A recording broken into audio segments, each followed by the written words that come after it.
আমাদের মহাপরিচালক জাতিসংঘ এবং উনি আপনাদের মহাপরিচালক পাবলিক ডিপ্লোমেসি উইংও, কারণ এই বিষয়টি ওনার এখতিয়ারাধীন। আর দ্বিতীয় প্রশ্নের উত্তর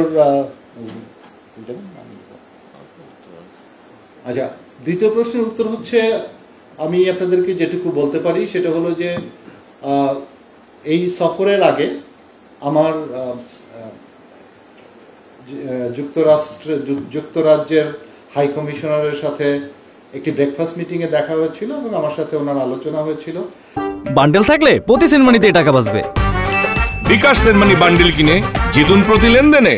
সেখানে উনি আমাকে জানিয়েছিলেন যে তারা এই সফরটিকে সরকারি সফর অর্থাৎ অফিসিয়াল ভিজিট হিসাবে আপগ্রেড করেছেন। উনি পরবর্তীতে যখন মাননীয় প্রধান উপদেষ্টার সাথেও দেখা করেন সফরের আগে, তখন উনি আমাদেরকে একই কথা বলেছিলেন।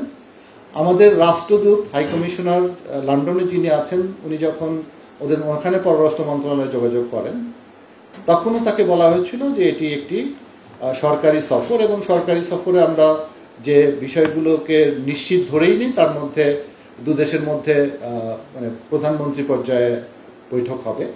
এবং আমার জানা মতে আমরা যখন পর্যন্ত মাননীয় প্রধান উপদেষ্টা লন্ডনে পৌঁছেছেন ততক্ষণ পর্যন্ত এই বৈঠকটি হওয়ার বিষয়টি ছিল, শুধু সময়টি নির্ধারণ করা হয় নাই। সুতরাং আমরা শেষ পর্যন্ত আমাদের প্রত্যাশা ছিল যে এই বৈঠকটি হবে।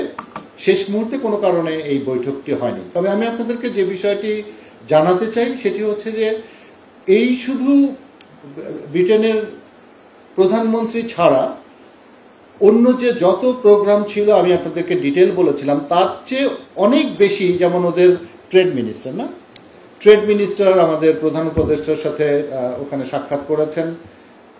ওদের বাকি স্পিকারের তো সাথে এমনিও এটা শিডিউল মিটিং ছিল। ওখানে স্পিকারের সাথে যখন মিটিং হয় তখন আরো কিছু ডিগনিটারিজের সাথে সাইড লাইনে দেখা এবং মিটিং হয়েছে এবং হাউস অফ লর্ডসের একটি সেশনও আমাদের মাননীয় প্রধান উপদেষ্টা সহ ওনাকে নিয়ে যাওয়া হয়েছে, অর্থাৎ এবং সম্পূর্ণ প্রোটোকল দেওয়া হয়েছে, যেটা অফিসিয়াল ভিজিট না হলে এইখানে দেয়া হয় না।